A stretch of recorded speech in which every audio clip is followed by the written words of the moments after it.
전환기 전환기 전환기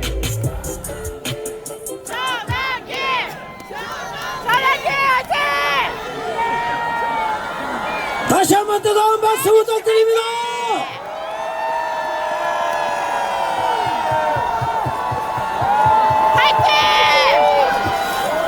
함성!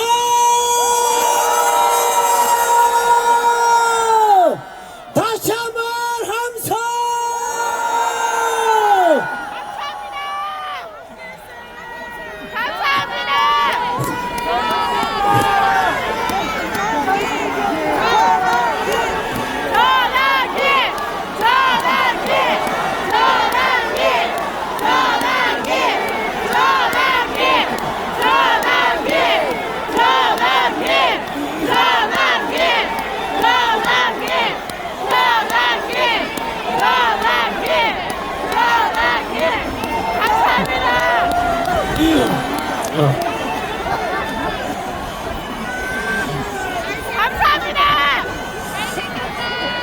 I am 크리스찬 전환길입니다.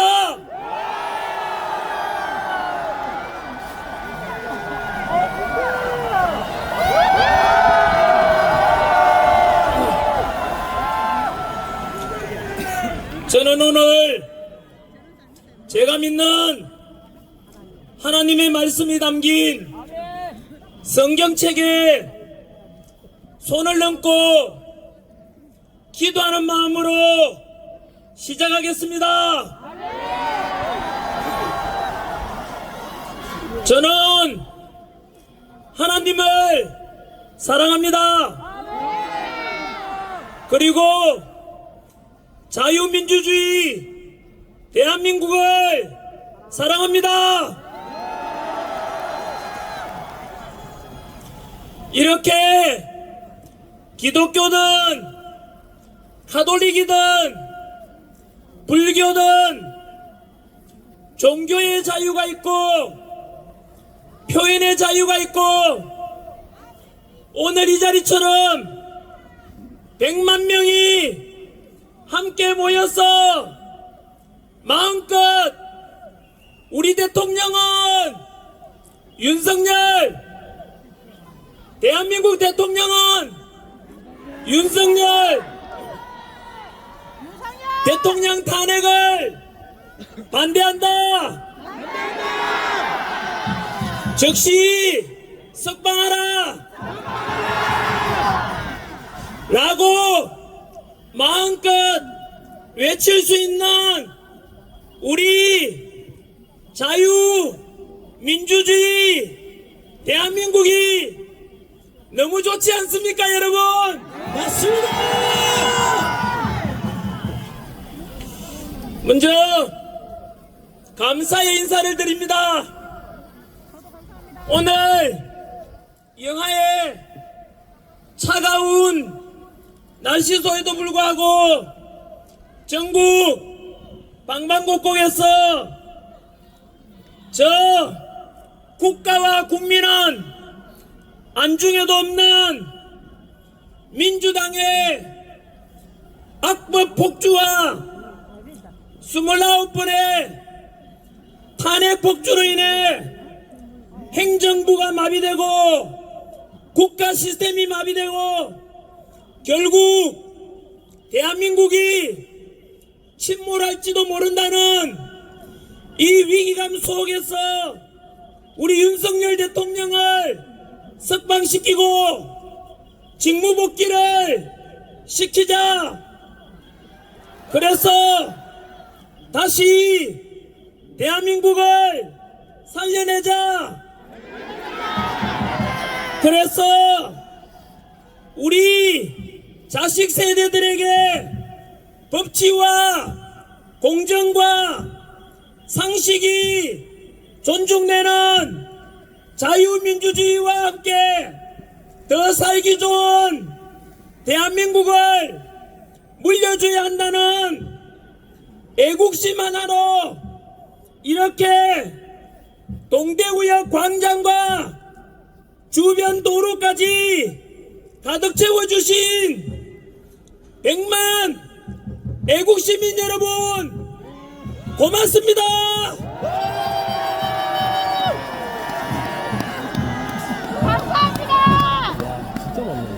너무 감동적이고 너무 감사하고 우리가 옳았습니다. 우리가 이깁니다. 우리가 대한민국을 다시 살려낼 것입니다.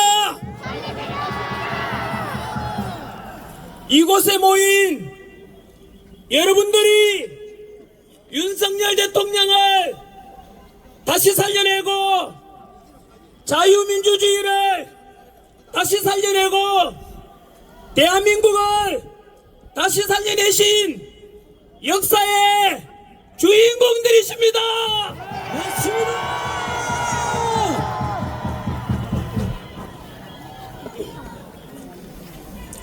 지금 우리는 교과서에 실리게 될 대한민국의 새로운 역사를 여러분들이 만들어가고 있습니다. 대한민국 지키자! 지난 12월 3일 비상계엄 직후에 10%였던 대통령의 지지율이 60여일간의 탄핵 정국 속에서 지금은 마의 벽이라고 하던 40%를 넘겼고 일주일 전 부산역 집회 후에 50%를 넘겼고 오늘이 지나면 윤석열 대통령의 지지율은 60%를 넘게 될 것입니다.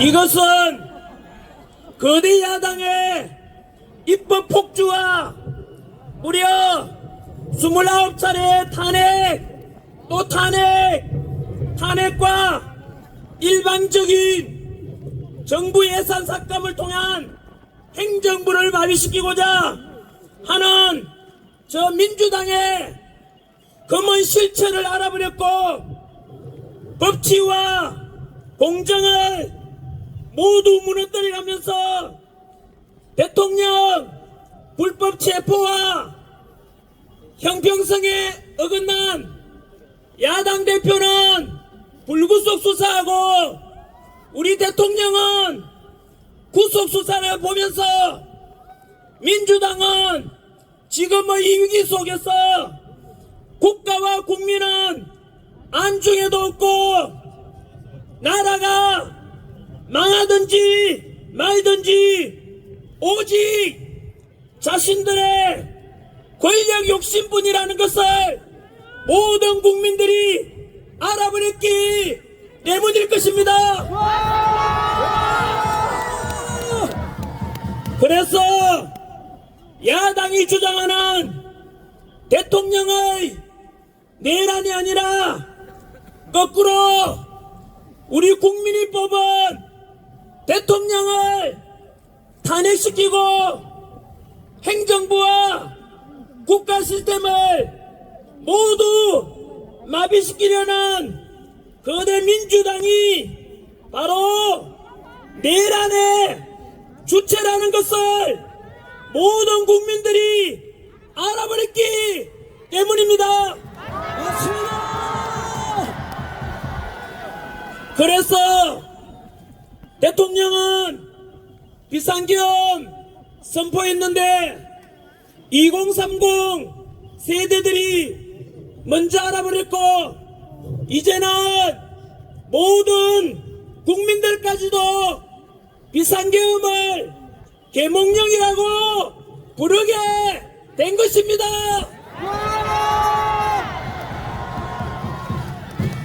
여러분, 비상계엄이 아니라 국민들을 일깨우고 그동안 감추어졌던 언론의 편파보도, 법치와 공정과 상식을 무너뜨린 공수처와 서부지법과 편파적인 재판들로 구성된 헌법재판소의 실체를 알려준 계몽령이라는 것에 동의하십니까? 저는 비상계엄을 100% 계몽령이라고 확신합니다.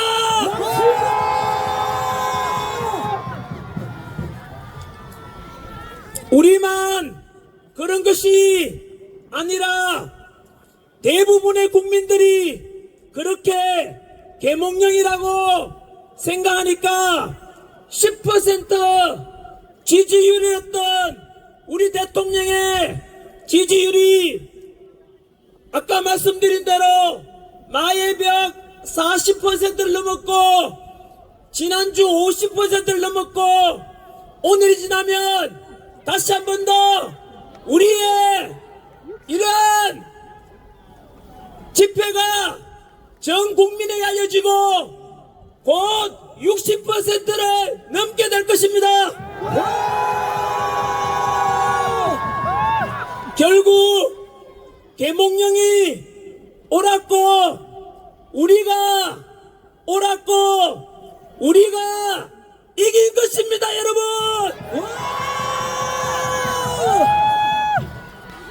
이렇게 대통령 지지율이 50%를 넘고 60%를 넘게 되면 현재 진행 중인 헌법재판소의 대통령 탄핵 심판 역시 100% 기각될 수밖에 없을 것입니다.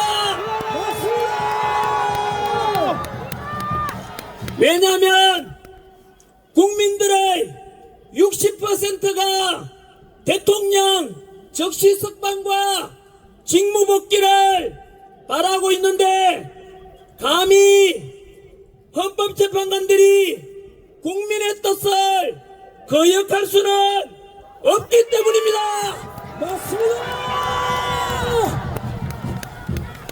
이렇게 60% 이상의 국민이 윤석열 대통령을 지지하고 탄핵 반대 명령을 하는데도 불구하고 만약 헌법재판소가 대통령을 탄핵시킨다면 그것은 우리 대한민국 헌법에서 명시된 대한민국은 민주공화국이고 주권은 국민에게 있으며 모든 권력은 국민으로부터 나온다는 우리 대한민국의 헌법을 정면으로 위배하는 것이 되고 국민의 뜻을 거역한 불의한 좌파 우리법 연구회 소속 헌법재판관 문영배, 이미선, 정계선, 대한민국의 주적을 북한이라고 말할 수 없다는 정정미, 그리고 민주당이 임명하라고 협박하고 있는 사회주의 혁명조직인 인민노련 출신이자 우리법연구회 소속 40여건 대한민국의 반역자이자 헌법 정신을 유리는 민주주의의 역적이며 제2의 을사오적으로 역사에 기록될 것입니다.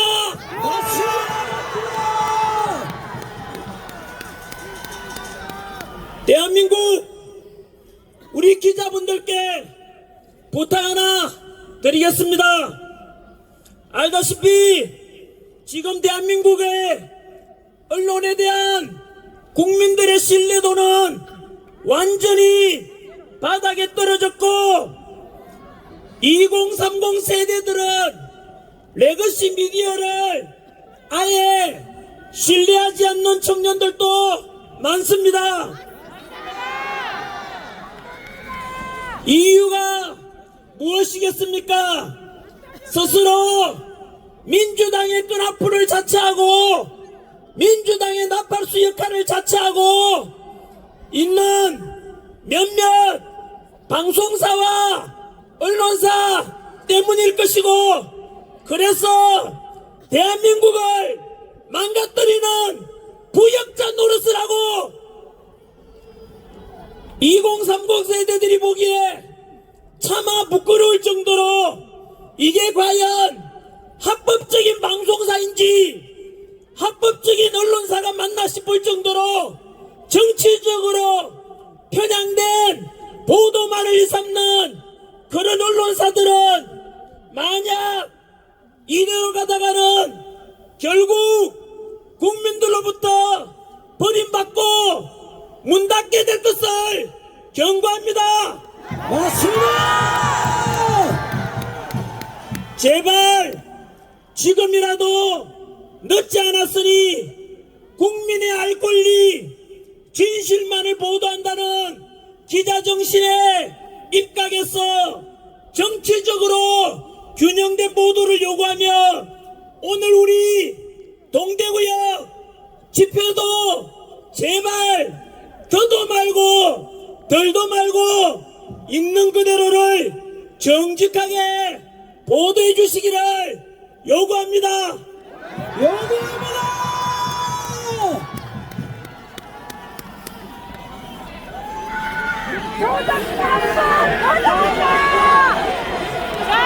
전환기, 전환기, 전환기. 전환기, 전환기는 외치지 말아 주십시오. 언제나 우리의 똑같은 소망은 윤석열 대통령, 우리의 대통령, 윤석열 대통령만 외쳐주십시오. 윤석열! 윤석열! 윤석열! 윤석열! 윤석열! 윤석열! 윤석열! 저는 여러분들의 심부름꾼이고 머슴에 불과합니다. 감사합니다. 왜냐하면 저는 그래도 이 추운 날에 와서 단상에 올라오고 여러분들한테 얼굴이라도 비춰줄 수 있지만 이곳에서 지금 너무 많은 사람이 와서 저도 이렇게 많은 사람이 빼곡하게 있는 건 태어나서 처음 봅니다.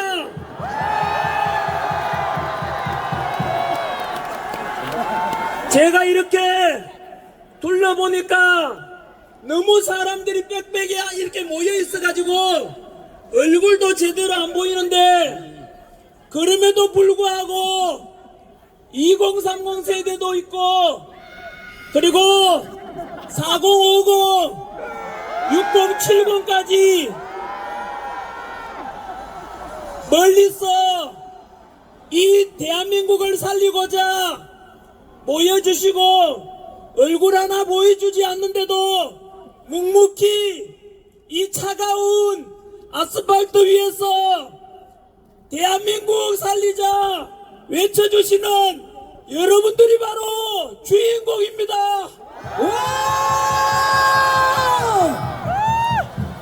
너무 고맙습니다, 여러분. 저도 감사합니다. 감사합니다. 덧붙여 여기에 참석하시고 또 동영상으로도 아마 수십만 명이 동시 접속하고 접속해서 지금 보고 있다고 들었는데, 이 영상을 보시는 모든 국민들 여러분들께서도 만약 윤석열 대통령을 지지하고 대통령의 탄핵을 반대하고 직무복귀를 원하신다면 국민 변호인단에 반드시 가입해 주십시오. 고맙습니다. 편파 보도를 일삼는 언론들에 맞서서 우리의 여론과 힘을 모으는 결집체 역할을 하게 될 것입니다. 그래서 있는 그대로의 진실을 알리고 진실에 입각해서 행동으로 하나 되는 결집체 역할을 하게 될 것입니다. 출범한 지 불과 며칠 지나지도 않았는데 오늘 아까 보니까 가입자가 10만 명을 넘었고 저 역시 가입했습니다. 100만 명! 저희 가족이 다 있습니다. 여러분들께서도 가입하시겠습니까? 100만 명, 100만 명. 국민 변호인단에 가입해서 우리가 하나된 힘을 만들어 봅시다.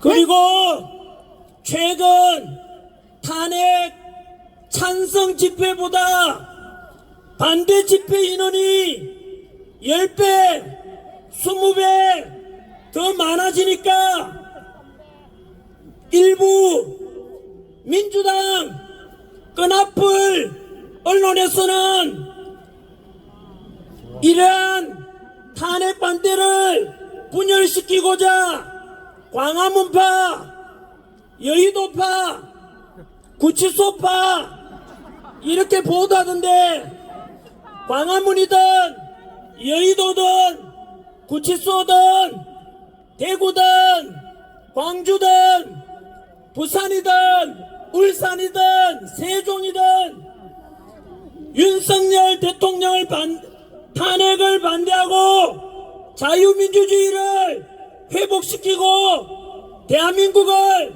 살리고자 하는 애국심을 가진 우리 모두가 하나이고 모두가 극우파도 아닌 국민 상식파입니다. 맞습니다. 상식파. 덧붙여 요즘 언론에서는 조기 대선을 부추기던데 우리 윤석열 대통령 지지율이 50%를 넘기고 조만간 60%를 넘고 헌법재판소 탄핵이 100% 기각되고 100% 직무복귀할 것인데 이런 조기 대선은 절대 없을 것입니다. 맞습니다. 특히 국민의힘 의원 중에서도 조기 대선을 말하는 자들도 있던데 여러분 이것은 부모님이 멀쩡하게 살아계시는데 제사상 준비하는 혼의 자식과 뭐가 다르겠습니까? 맞습니다.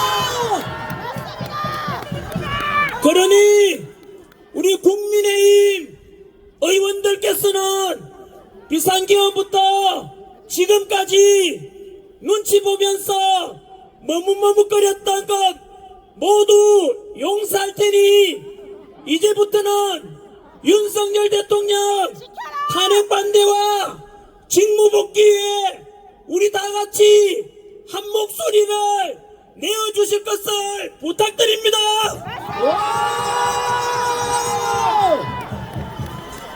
민주당은 저렇게 똘똘 뭉쳐서 법치도 무너뜨리면 그러면서도 수단 방법 가리지 않고 우리 대통령 탄핵시키고 대통령 몰아내려고 하는데 우리도 뭉쳐야 하지 않겠습니까?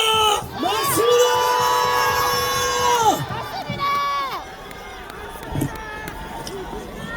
우리 동대구역에 모이신 모든 국민 여러분 네. 또 동영상으로 보고 계시는 모든 전국의 국민 여러분 저는 정치인이 아닙니다.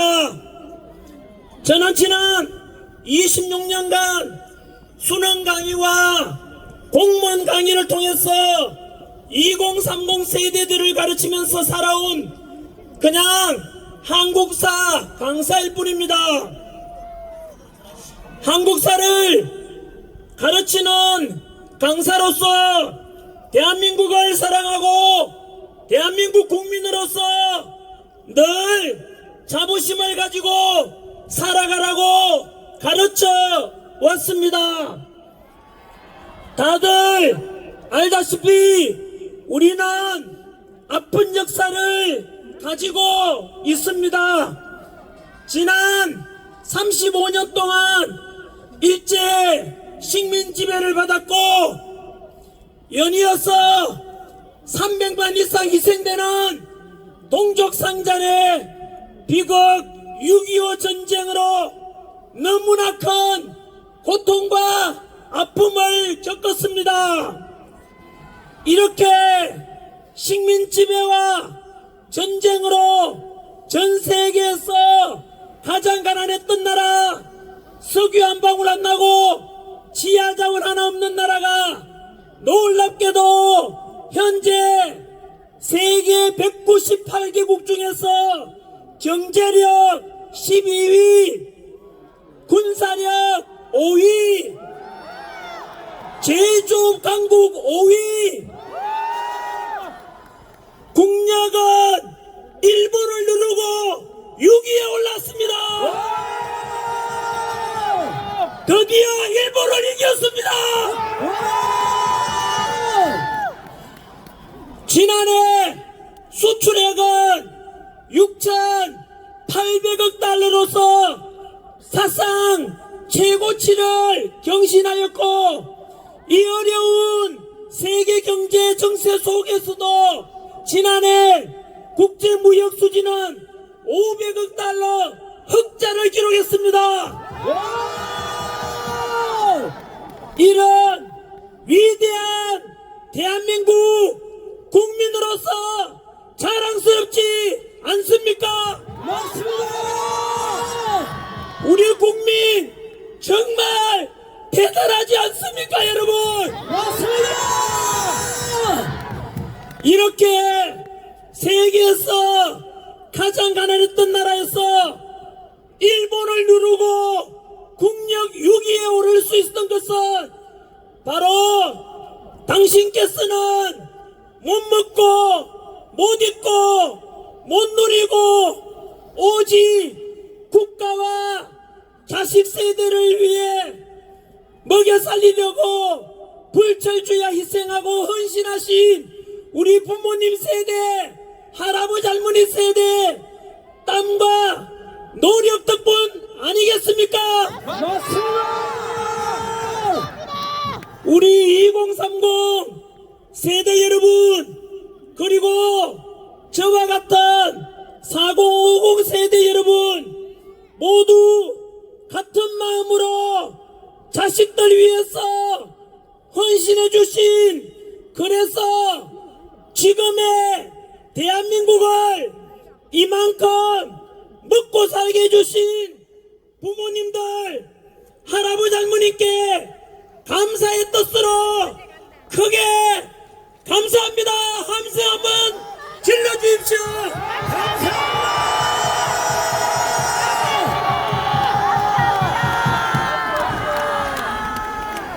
아버지 어머니 고맙습니다.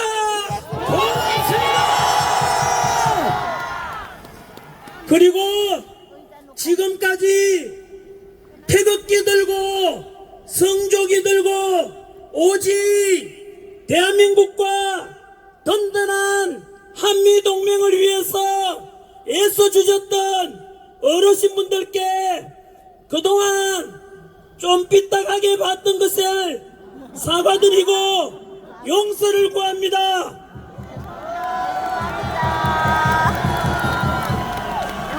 어르신들이 옳았습니다.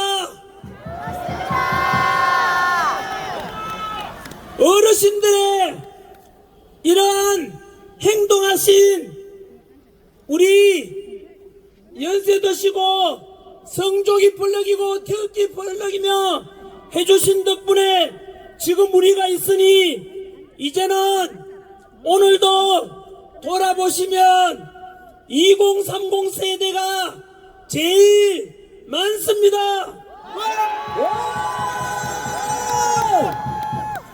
아직 어리게 보이시겠지만 그래도 우리 집 한번 믿고 지켜봐 주십시오.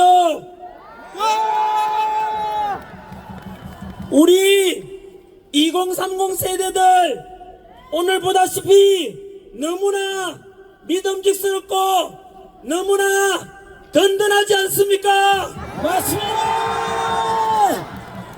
이제 21세기 첨단 디지털 시대에 좌파 우파를 넘고 진보 보수를 넘어서 보다 더 통합되고 보다 합리적이고 실용적이며 공정과 상식이 존중되는 멋진 대한민국을 2030 세대 여러분들이 만들어주리라 믿습니다.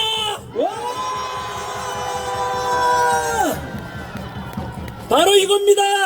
이번 비상계엄을 계기로 국민들이 깨어나고 정치가 얼마나 중요한 것이고 자유민주주의가 얼마나 중요한 것인지 깨닫게 되었습니다.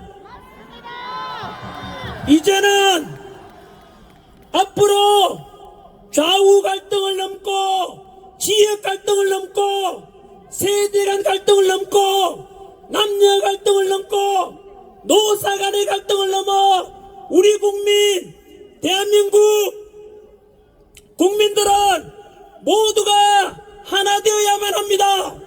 맞습니다. 나아가서 남북 평화통일을 이루고 한민족 모두가 하나 되어 서로 통합되어 서로 존중하고 보다 더 풍요롭고 행복한 21세기 선진 통일 대한민국을 2030 세대 여러분들이 만들어줄 것을 믿습니다.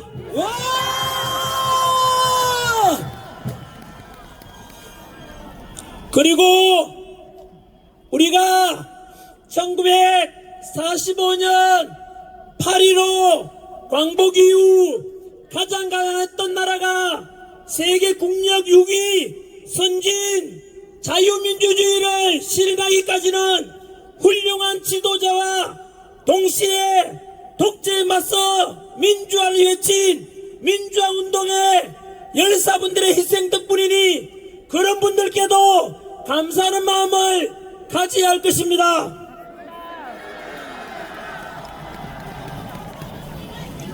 저는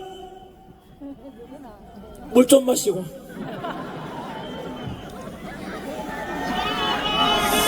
재난기는 외치지 마십시오. 저는 별로 이렇게 잘난 사람이 못 됩니다. 저는 이승만 대통령을 존경합니다. 그리고 박정희 대통령 존경합니다.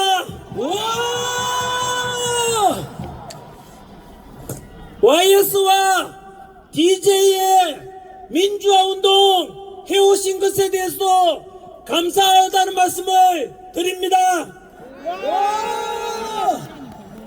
지금까지 우리는 이승만 대통령을 존경한다고 하면 극우파라고 하고 이승만을 독재자라고 하면 좌파로 평가하기 위해서 상대방을 사잡아서 공격했는데 이제 2030 세대들은 이런 기성세대가 만들어 놓은 편협된 역사관도 극복하고 새로운 패러다임으로 역사를 바라봐야만 합니다. 이승만 대통령은 독재와 3.15 부정선거 등의 과오도 있지만 광복과 6.25 전쟁의 그 혼란 속에서 농지개혁을 통해서 80%가 소작농이었는데 그들에게 땅을 나누어주고 또한 확고한 반공의식에 근거해서 북한 공산당을 막아내고 한미 상호방위 조약을 통해 주한미군의 주둔을 약속받은 덕분에 튼튼한 안보를 토대로 우리는 지난 70여 년 동안 전쟁 없는 나라에서 살 수 있게 된 것은 너무나 큰 이승만 대통령의 바로 위대한 업적 덕분입니다.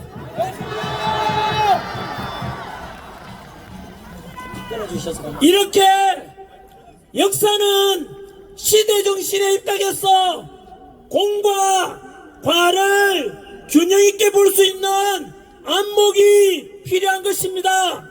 박정희 대통령 역시 유신독재의 과오도 있지만 경제성장을 통해서 우리가 이만큼 먹고 살게 해주신 것은 최고의 박정희 대통령의 업적일 것입니다. 맞습니다. YS와 DJ 덕분에 영국이 200년 걸려서 이룬 민주화를 대한민국은 불과 40년 만에 민주화를 이루어서 전 세계에서 가장 성공한 민주주의 나라의 본보기가 되게 되어 있습니다. 또한 진보 세력의 지지를 받아서 당선되었지만 한미 FTA 체결 그리고 미국의 요청을 받고 이라크 자이툰 부대 파병을 통해서 확고한 한미동맹이 중요하다고 강조하셨던 바로 노무현 대통령의 바로 동서통합과 국민통합을 부르셨던 그 노무현 정신도 본받을 점이 많습니다.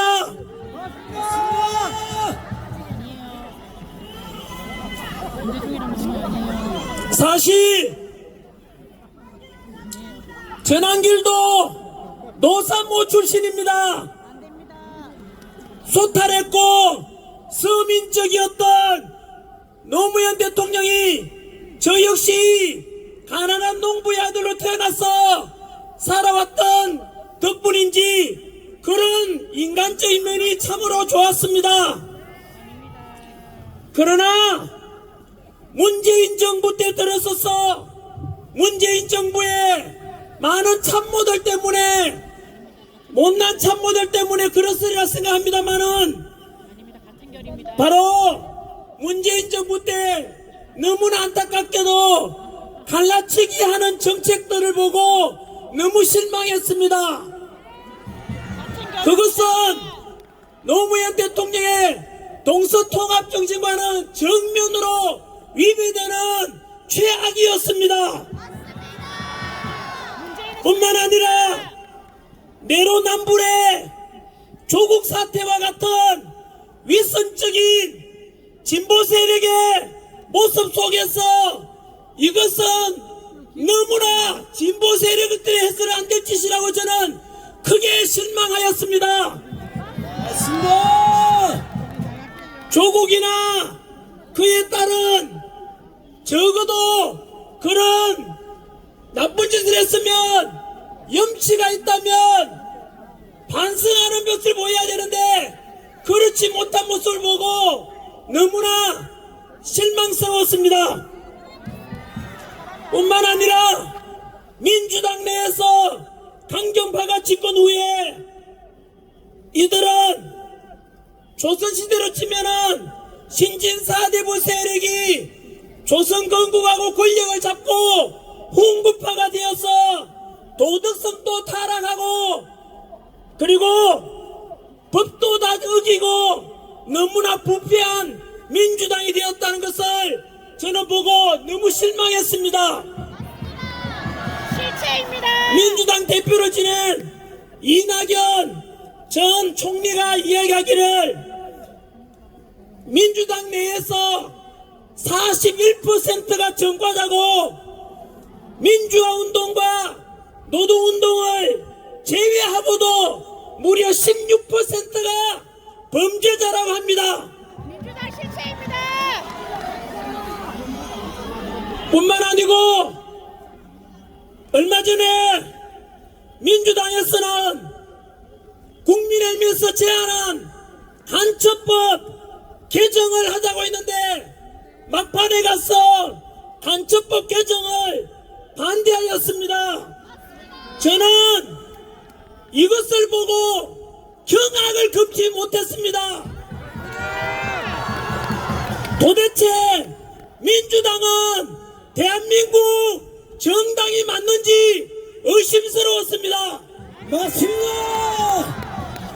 간첩법 개정은 바로 지금까지는 우리의 적인 북한 공산당에만 적용되던 간첩죄를 확대해서 외국인들 쉽게 말하면 북한 이외에도 이적 행위를 하거나 또는 우리의 기술을 빼가거나 안보에 위협을 주는 그런 다른 나라들에 대해서도 간첩죄를 하자고 했는데 그것을 반대한 것입니다. 예를 들어서 몇 년 전에도 제가 유튜브 영상에서 엄청나게 제가 비판한 영상이 있습니다. 우리나라는 석유 한 방울 안 나고 지하자원 하나 없고 오직 기술력으로 첨단 반도체 디지털 기술력으로 대한민국이 지금 먹고 사는데 바로 삼성, 현대, LG, SK, 포스코, 롯데와 같은 이런 반도체 기술을 중국으로 빼돌리는 걸 보고 저는 그들이 바로 오늘날 바로 이완용 같은 내공노라고 반드시 간첩죄를 적용해야 된다고 주장했었습니다. 맞습니다. 그런데 지난해 어떤 중국 유학생이 미국 부산에 정박 중인 미국 항공모함 사진을 드론으로 찍다가 걸렸습니다. 그런데 그들에게도 당연히 간첩죄를 적용할 수 있어야 되는 거 아니겠습니까? 맞습니다. 국가 기밀을 빼내고 이런 놈들 전부 간첩죄를 적용해서 대한민국을 살려야 되지 않겠습니까? 맞습니다. 생각해 보십시오. 이런 우리의 군사 기밀을 빼돌리고 또 평택 비행장을 사진 찍어서 유출시키고자 하는 이런 놈들을 처벌하지 않는다면 과연 우리의 우방 미국이 우리를 어떻게 생각하겠습니까? 그래서 이렇게 되면은 한미동맹은 깨어지고 지나친 중국 친화적으로 가면 우리도 홍콩처럼 제2의 중국의 속국이 될 것을 우려하고 있습니다. 맞습니다. 그러면 제가 전환길이 2030 세대들에게 제시해드리는 정책은 도대체 그럼 전환길은 좌파야 우파야 극우냐 무엇이냐 물어본다면 저는 분명히 제 기준을 말씀드립니다. 저는 국방은 철저하게 한미동맹을 근거로 해야 됩니다.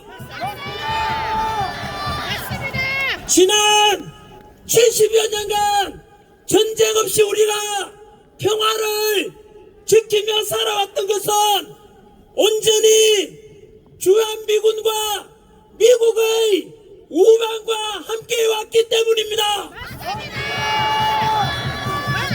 그래서 오늘입니다. 뉴스에 보니까 트럼프 미국 대통령도 바로 한미일 삼각 동맹을 통해서 가야 된다고 이야기하던데, 저는 그것 또한 우리의 기준이 되어야 된다고 생각합니다. 일본하고 이제 친하게 지내자면은 어떤 놈들은 또다시 뭐 토착 왜군이 이런 이상한 말 하던데, 일본 그렇게 두려워할 게 없습니다. 이제는. 왜냐하면 아까 말씀드린 대로 우리가 일본보다 국력도 더 강하고 군사력도 우리가 더 강하기 때문에 이제는 일본과도 우리의 이익을 위해서 일본과도 함께 잘 지내가야 되마니, 바로 미국과도 동맹을 통해서 그것이 우리나라의 국익을 위해서 최선이라고 생각합니다. 맞습니다. 중국과는 경제적으로 어쩔 수 없이 이웃나라 있으니까 우리 국익을 위해서도 경제적으로 실리 외교를 해야 한다고 생각합니다. 맞습니다. 덧붙여서 제가 생각하는 대한민국은 정치적으로는 자유민주주의 정치체제를 저는 반드시 유지해야 되며, 경제적으로는 사회주의, 공산주의가 아니라 무조건 돈 나눠주고, 그게 아니고 자유시장경제체제로 가야만 합니다. 맞습니다. 사회적으로는 약자를 배려해야 되는 복지사회로 가야 되고, 그리고 개인의 사상과 종교와 이런 자유함이 있는 대한민국, 가정을 소중히 여기며 노동자와 사용자, 기업가와 근로자가 적대적이 아니라 상호 존중하고 서로 함께 협력하는 그런 대한민국이 되어야 한다고 생각합니다. 맞습니다. 두 번째, 최근 민주당은 비상기금을 계기로 국가와 국민은 안중에도 없고 오직 이재명 대통령 만들기 위해서 법치주의도 깨버리고 공정과 상식, 절차적 정의를 모두 무너뜨려버리고 오직 꼼수와 몰상식, 이런 식으로 29차례에 걸친 탄핵과 그리고 불법 공정위 공수처의 수사, 서부지법에 더해서 헌법재판소 40적 밀어붙이기 등 망신주기 대통령 체포과정, 이런 걸 볼 때 급기야 민주당 내에서 비판만 하면, 민주당 비판하면 내란 동조 세력이라고 카카오톡 검열, 여론조사기관 협박, 그리고 비판만 하면은 유튜브까지도 고발하고, 전환길이가 강의하다가 오죽 답답하고 얼마나 나라가 위태로웠으면 제가 집회까지 나왔겠습니까? 전환길이 선관위의 부정의혹과 그리고 부정선거에 대한 의혹 1200건이 넘는 비리, 이런 것을 비판하니까 민주당이 전환길을 고발했습니다. 그리고 이틀 전에는 헌법재판소에 불의한 재판관들이 이래서 되겠는가 지적하니까 민주당이 또 전환길을 고발했습니다. 더불어민주당 이름만 민주당 실제로는 더불어 독재당입니다. 맞습니다. 더불어 고발당으로 당명을 바꿔라. 바꿔. 우리 70년대, 80년대, 90년대 독재에 맞서서 민주화 운동했던 분들 이제는 응답해 보십시오. 노사모 출신이라고 하는 분들 이제 답변해 보십시오. 지금 행해지고 있는 더불어민주당의 카톡 검열 그리고 내란 동조로 무조건 몰아세우고 여론조사 기한 협박하고 이런 더불어 독재당의 모습이 진정으로 당신들이 주어왔던 민주화의 모습 맞습니까? 아닙니다.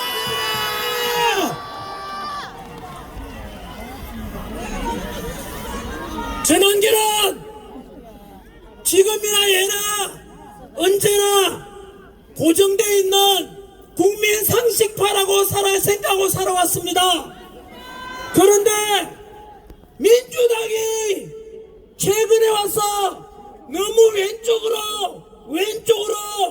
가버렸어. 극좌파가 되고 독재자가 되고 법치는 다 무너지고 도덕성은 상실되고 그리고 국가 군가를 무너뜨리는 한미 동맹까지도 약화시키는 이런 민주당의 모습 때문에 전환길이가 우파로 보이게 된다고 생각합니다.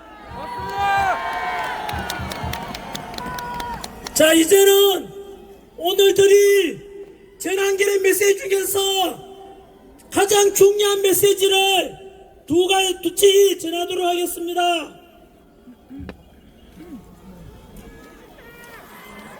손이 고와서 잘 안되니까 조금만 기다려 주십시오.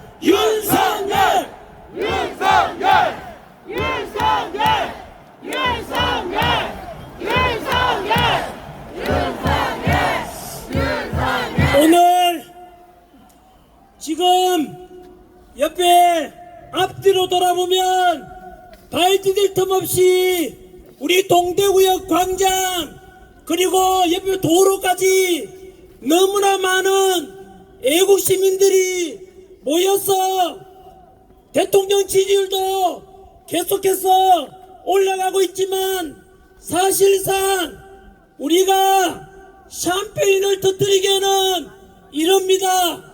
여전히 우리 대통령께서는 이 추운 날 바로 서울 구치소에 갇혀 계십니다. 맞습니다. 첫 번째,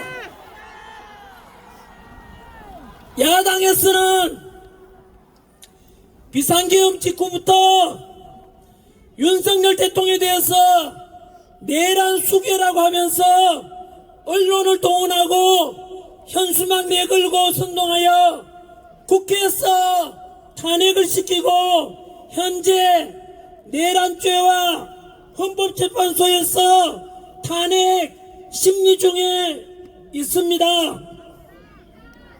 여기서 저는 국민 여러분들께 진실을 알려드리고자 그래서 올바로 평가하시길 소망합니다. 여러분,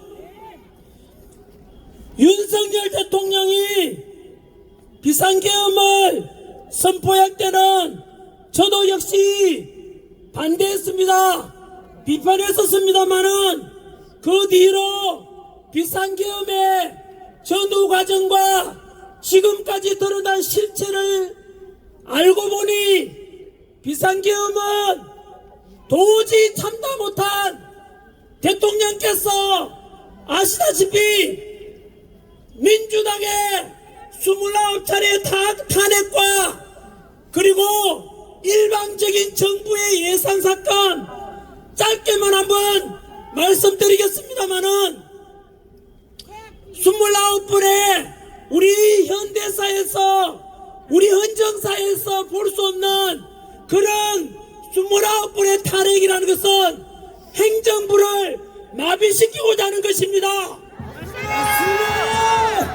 여러분 그 탄핵 소의 내용을 살펴보면 감사원장을 탄핵시켰습니다. 감사원장이 뭐하는 사람입니까? 부정을 감사하고 탄핵 조사하는데 감사원장을 탄핵시켰다는 것은 민주당이 부정의 정당이라는 뜻입니다. 맞습니다. 그리고 중앙지검장과 검사를 탄핵시켰는데 검사가 여러분 범죄자 잡는 사람들 아닙니까? 그렇다면 검사를 탄핵시켰다는 것은 민주당이 범인이다. 범죄자당이라는 뜻입니다. 맞습니다.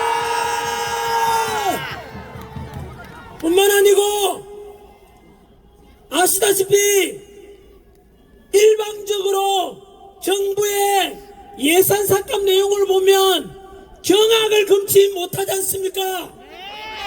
80억이 넘는 대통령 특활비를 빵원으로 만들었습니다.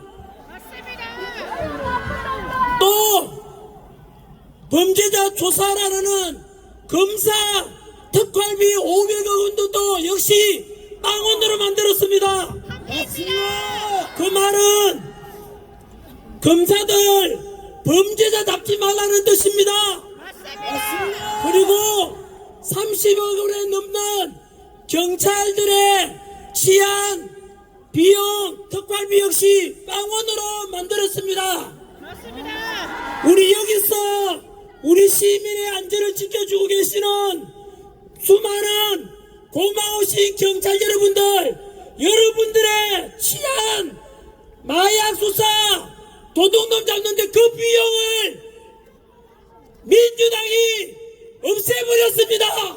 맞습니다. 과연 경찰은 이런 민주당을 어떻게 생각하십니까? 한패입니다. 그뿐만 아닙니다.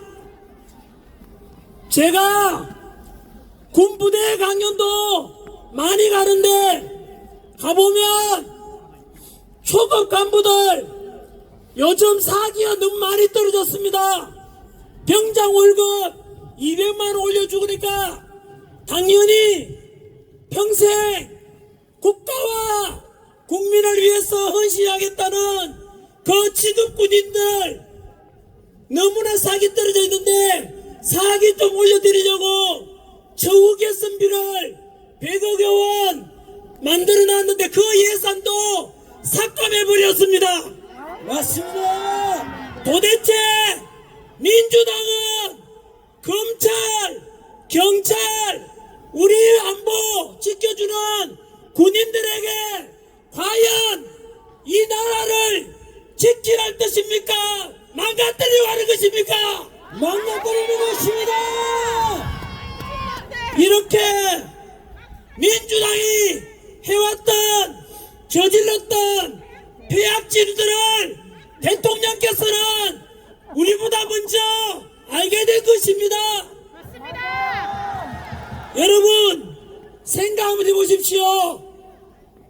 대통령 특활비 80억 원을 빵원 만들어 놨다는 것은 행정부 그리고 대통령 하지 말라는 뜻 아닙니까? 맞습니다. 가정주부가 있는데 남편이 되어서 생활비 하나도 안 주면서 살림살아라 돈도 안 주는데 어떻게 살림 살 수 있나? 그럴 집 나가라 이런 것과 똑같지 않겠습니까? 이렇게 일방적인 예산 삭감은 행정부를 마비시키는 짓입니다. 그리고 29번의 탄핵이라는 것은 국가 시스템을 완전히 망가뜨리는 것입니다. 맞습니다. 그렇다면 진정으로 저는 윤석열 대통령이 내란이 아니라 행정부를 마비시키고 국가 시스템을 망가뜨려서 대한민국을 침몰시키려는 민주당이 바로 내란 세력입니다. 맞습니다.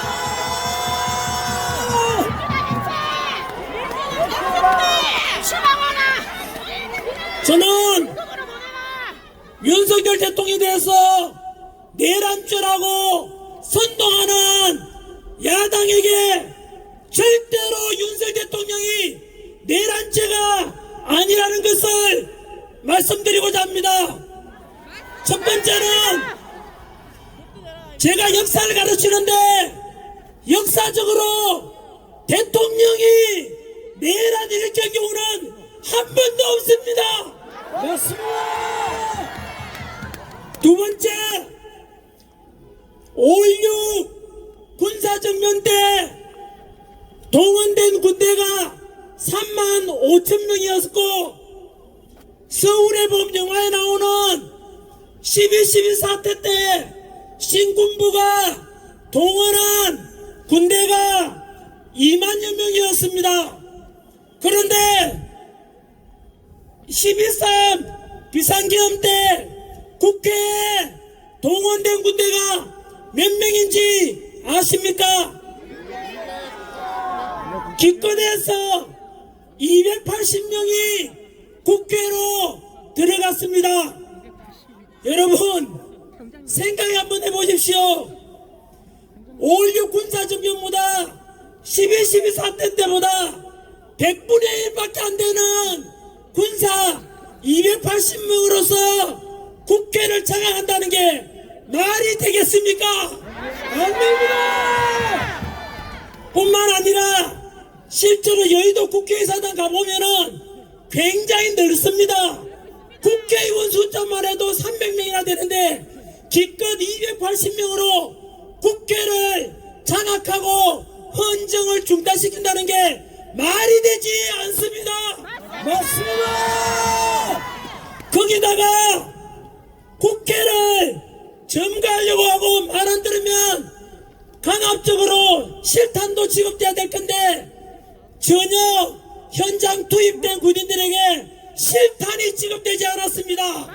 맞습니다. 뿐만 아니고 비상계엄을 선포한 뒤에 불과 2시간 만에 국회에서 비상계엄 해제를 의결했고 그것을 받아들여서 헌법과 법률에 따라서 윤석열 대통령께서는 국무회의를 통해서 비상계엄을 6시간 만에 해제했던 것입니다.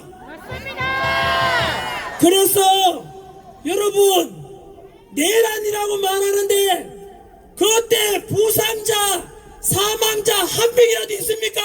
없습니다. 그러니까 이것이 무슨 내란입니까? 이것은 법 전문가이신 우리 윤석열 대통령께서 정확하게 법에 근거해서 대통령의 통치권, 고유한 통치권 행사에 연장선에서 선포한 것이기 때문에 합법이고 전혀 내란이 아닙니다. 맞습니다. 아까 말씀드린 대로 어쨌든 하든 막무가내로 윤석열 대통령을 내란 혐의로 뒤집어 씌워서 오직 이재명 대통령 만들기 위해서 공수처의 이상한 수사, 서부지법의 이상한 영장 판결 이런 걸 볼 때 그리고 아까 말씀드린 행정부에 대한 일방적인 예산 삭감과 역사상 유례없는 29번의 탄핵을 볼 때 진정으로 국가를 망가뜨리고 국가 시스템을 스톱시켜서 대한민국을 망하게 하려는 민주당이 내란 세력입니다. 맞습니다.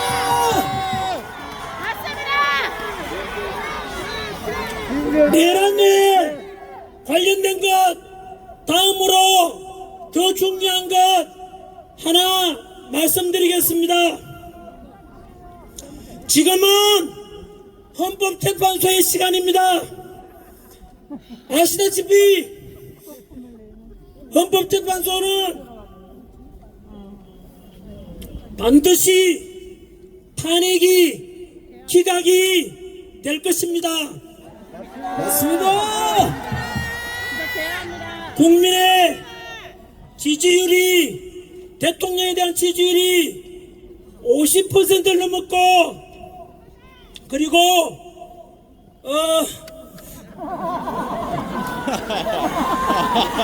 먼저 제가 원고를 27장이나 준비했는데 전화기를 외치지 말아 주십시오. 저는 여러분들의 그냥 머슴입니다. 머슴. 윤석열! 윤석열! 윤석열! 윤석열! 윤석열! 윤석열! 윤석열!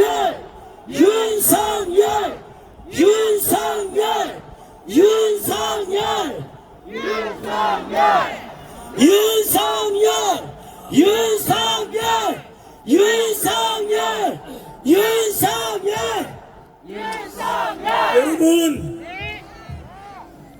아까 말씀드린 대로 우리가 아직은 샴페인을 터뜨릴 수 없는 이유가 내란죄에 대한 말씀을 전 국민들에게 있는 그대로 누가 과연 내란을 조장하고 일으켰는지 한 번 더 말씀드린 것이고, 지금 더 중요한 것은 여전히 우리 대통령을 탄핵시키겠다고 하는 불의한 재판관들이 들어있는 헌법재판소에 대해서 실상을 여러분들께 알리고자 합니다.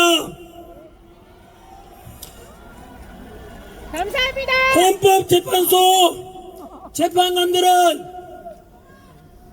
헌법재판소는 제가 과거에 학생들한테 사회를 가르칠 때 헌법재판소는 너무나 높은 기관이다.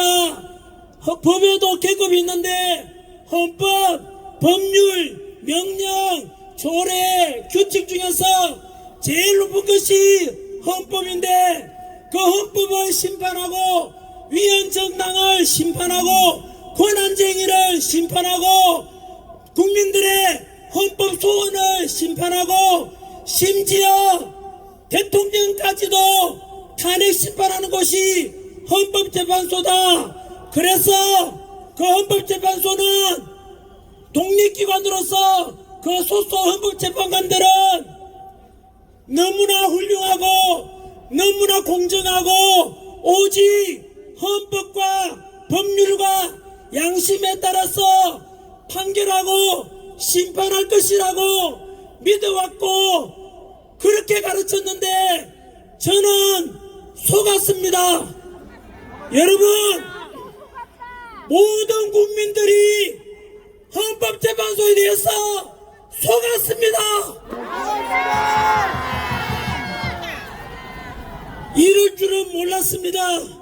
헌법재판소에 소속된 불의한 헌법재판관들을 말씀드리겠습니다. 첫 번째, 불의한 재판관 문영배. 문영배는 진보 좌파 단체인 우리법 연구에 소속인데 본인 스스로 얼마나 자랑스러웠는지 스스로 밝히기를 나는 우리법 연구회 안에서도 가장 왼쪽에 있다. 이 말은 우리법 연구회 안에서도 가장 좌파니까 극좌파라는 뜻입니다. 맞습니다. 그리고 본인의 페이스북 팔로우 하는데 그게 누구냐면 김어준, 이재명 이런 사람들과 팔로우하고 국민들이 알아버렸어. 문제 제기를 하니까 페이스북 계정 자체를 삭제해버렸습니다. 이것은 무엇을 가리키냐면 도둑질하다가 들킨 것이라고 보면 되는 것입니다. 맞습니다. 이런 것은 법적인 용어로 증거인멸입니다. 본인 스스로 떳떳하다면 공정한 재판을 할 수 있다면 그것을 왜 삭제하겠습니까? 이미 문영배는 헌법재판관으로서 이미 신뢰를 상실했으니까 즉시 사퇴해야 되는 것입니다. 맞습니다. 두 번째, 불리한 재판관 이미선 자신의 여동생 이상희 변호사가 무엇을 하고 있는지 아십니까? 윤석열 대통령 퇴진 특별위원회 부위원장이 바로 자신의 친여동생입니다.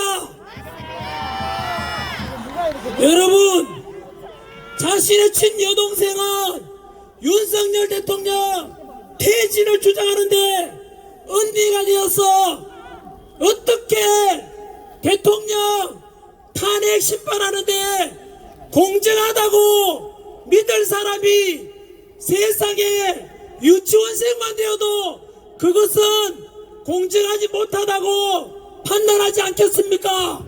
맞습니다. 이럴 경우에 염치가 있다면 법적으로도 이해 충돌이기 때문에 재판 회피 신청을 해야만 할 것입니다. 맞습니다. 그런데도 그렇지 않다면 염치가 없으므로 양심이 없으므로 이런 사람을 우리는 파렴치라고 하지 않습니까? 여러분, 이렇게 파렴치한 헌법재판관의 심판을 통해서 우리 대통령이 탄핵 심판을 맡겨서 되겠습니까? 안 됩니다. 세 번째, 불리한 재판관 정정미 국회 인사청문회에서 대한민국 주적이 누구냐 물으니까 본인으로 스스로 주적이 누군지 말할 수가 없다고 했습니다. 맞습니다. 지금도 휴전선 근처에서는 우리 동생들, 조카들, 오빠들이 지금 북한 공산당 언제 쳐들어올지 몰라서 목숨 걸고 휴전선에서 우리나라 안보를 위해서 목숨 걸고 지키고 있는데 어떻게 헌법재판관이라는 사람이 대한민국 주적이 북한이라고 말하지 못하는 이런 국가관이 의심스러운 재판관에게 자유민주주의를 지키고자 하는 우리 대통령의 심판을 맡길 수가 있겠습니까? 안 됩니다. 네 번째, 불리한 재판관 정계석 역시 문영배, 이미선과 더불어서 정계선도 우리법 연구회 소속입니다. 맞습니다. 그런데 충격적인 것은 정계선의 남편 황필규 변호사는 윤석열 대통령 탄핵 시국을 선언한 장본인입니다. 여러분, 자신의 남편은 윤석열 대통령 폐지를 주장하는데 한 집에 살면서 그 안에 되는 사람이 윤석열 대통령 탄핵을 심판한다는 것이 말이 되는 것입니까? 안 됩니다!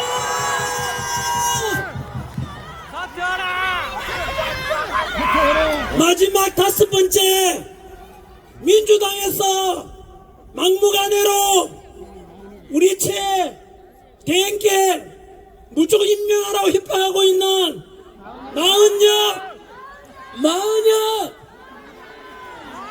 마흔역은 사회주의 혁명 조직인 인민노련 핵심 멤버입니다. 맞습니다. 여러분, 문영배, 이미선, 정정미, 정계선, 마흔야, 이런 엉터리 국가가 또 이상한 이런 재판관이 과연 우리 대통령을 심판한다는 것을 과연 믿을 수가 있겠습니까? 없습니다!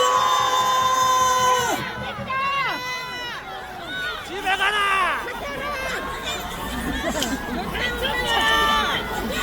여러분,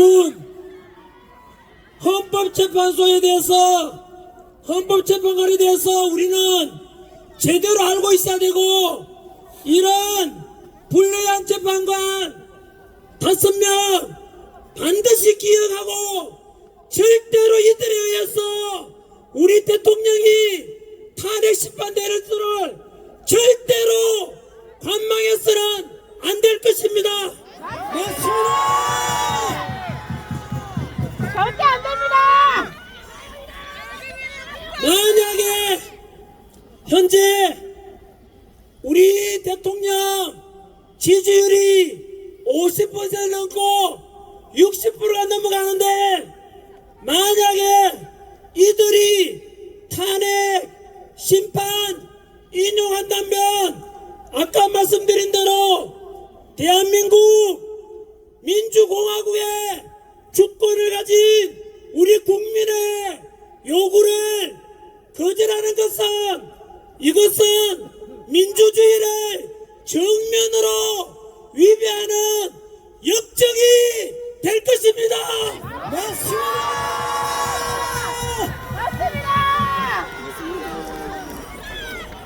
헌법재판소 재판관들은 잘 들으십시오.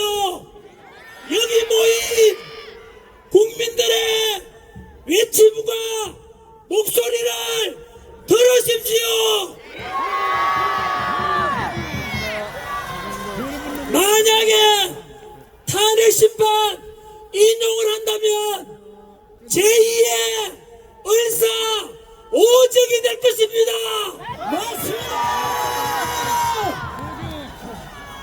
헌법재판소 위에 우리 국민이 있다는 것을 반드시 기억하라.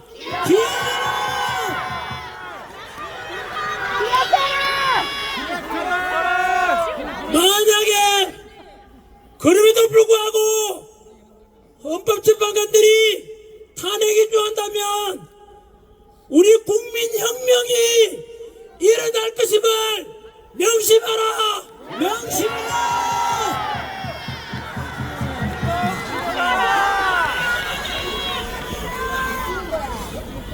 이제 마무리 짓겠습니다. 부탁을 3가지 드리겠습니다. 첫 번째는 오늘 제가 2030 세대분들께 부탁드리고 국민들께 함께 나아가자 한 것은 갈등이 아니라 동서통합, 세대간 통합, 노사간 통합, 국민 화합으로 가자는 것입니다.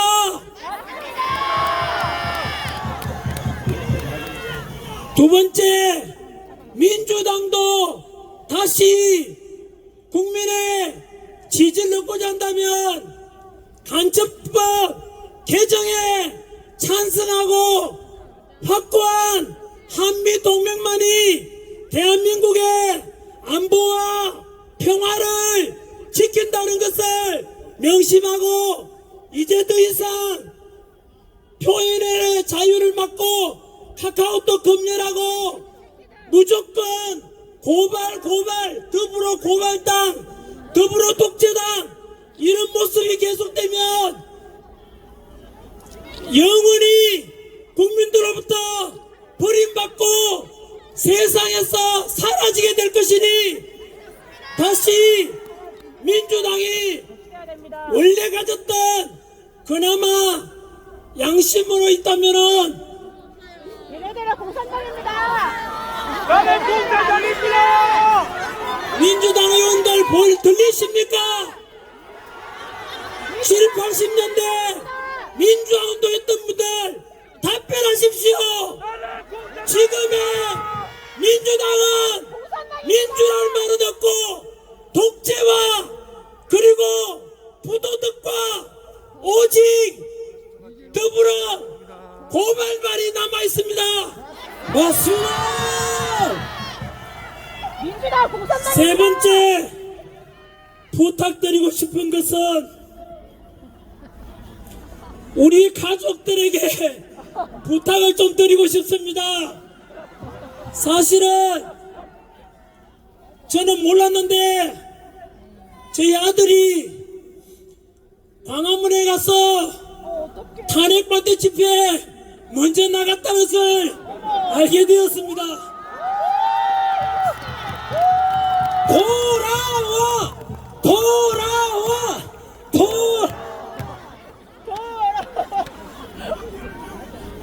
좀 미안했습니다. 그리고 멋있는 아들. 저와 우리 아들과 딸과 저희 아내는 모두 한마음으로 윤석열 대통령 탄핵 반대 직무 복귀를 한 목소리로 내고 있습니다.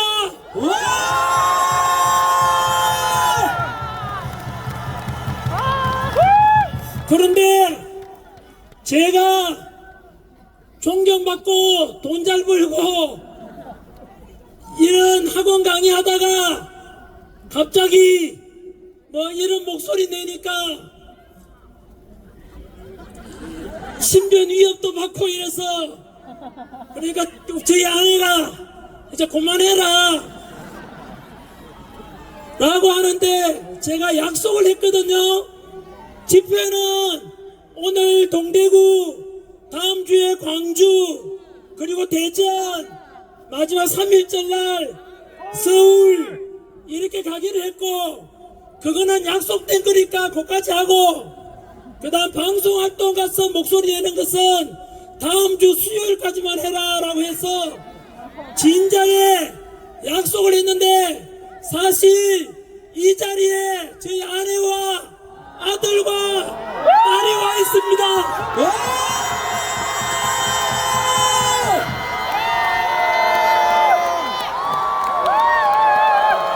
여러분 가정도 소중하지 않습니까? 여보 용서 좀 해주라.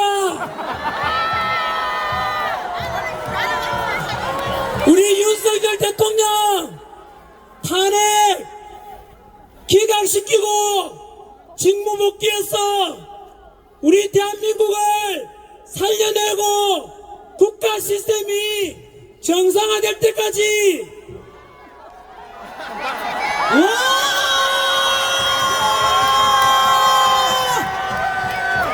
그때까지는 우리 2030 세대들에게 약속한 대로 끝까지 같이 가자고 했는데 그 약속 지킬 수 있도록 좀 봐주라.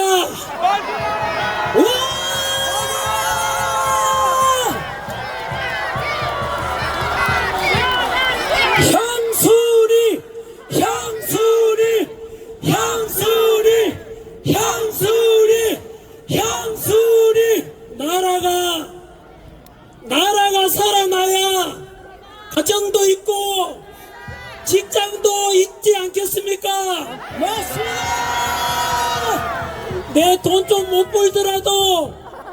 살리는 일에 좀 일할 수 있도록 용서해 주라.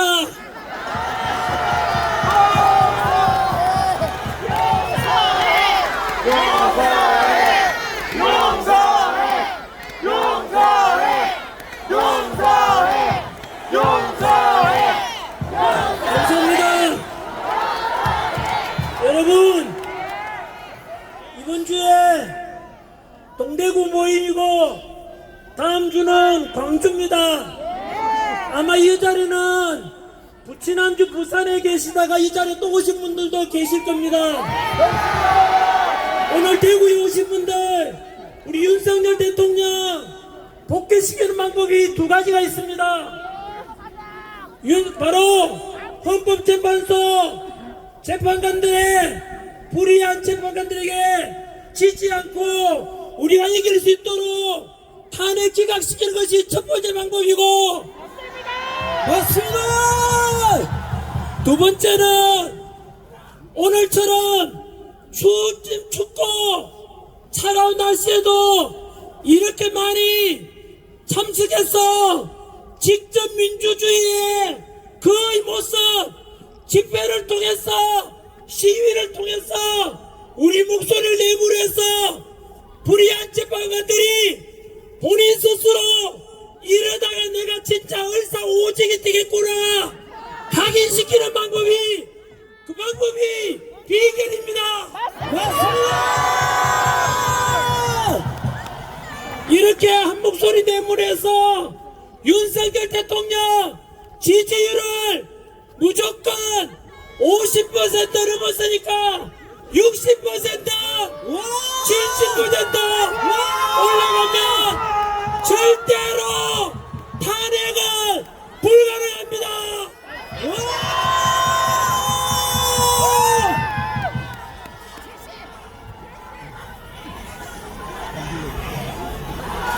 다음 주에 광주에서 뵙도록 하겠습니다. 2030 세대 여러분, 플라톤이 말하기를 정치를 외면한 가장 큰 대가는 가장 저질스러운 인간들에게 지배당하는 것이다.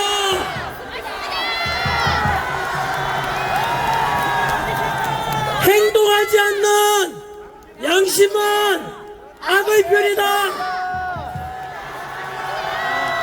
도산한 차원세께서 말씀하시기를 청년이 죽으면 민족이 죽는다. 맞습니다. 마지막으로 슬픔도 노여움도 없이 살아가는 자는 대한민국을 사랑하고 있지 않다. 맞습니다. 오늘 여기 오신 애국자 여러분들께서는 금방 드린 말씀을 다 실천하고 계십니다. 국민 변호인단 꼭 가입해 주시겠습니까? 우리 다 같이 윤석열 대통령 복귀시켜서 자유민주주의를 끝까지 실현합시다.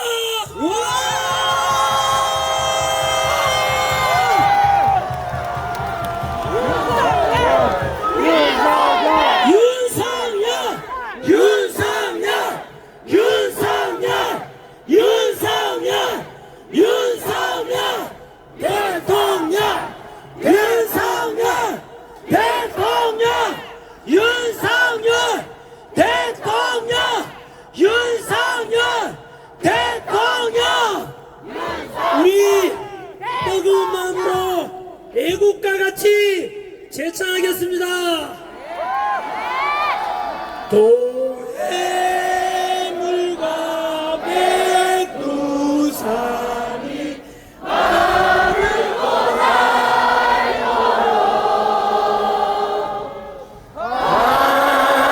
하나님이 보호하사 우리나라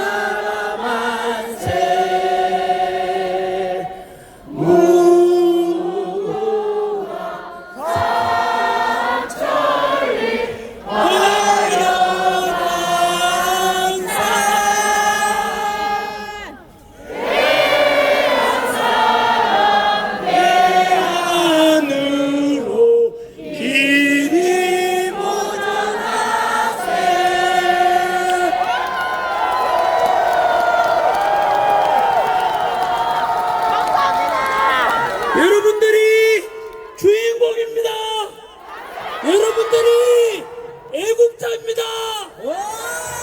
여러분들을 존경합니다. 고맙습니다. 윤석열 대통령님 사랑.